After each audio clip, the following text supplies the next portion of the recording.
Kaya dapat ang tao hindi palaaway. Remember, ulit-ulitin natin yan. Ang mga palaaway, yung convinced na tama sila. Pero kung tama ka, ba't ganyan ang ugali mo? Kung tama ang iyong alam, bakit ganyan ang behavior mo? Sabi ni Jesus, you will know them by their fruits. Ano ba yung fruit?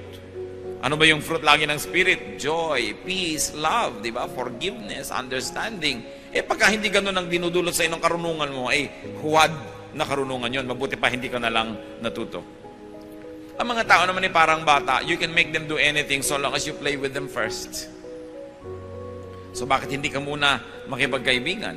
Ecclesiastes 10:11, if a snake bites before it is charmed, there is no profit for the charmer.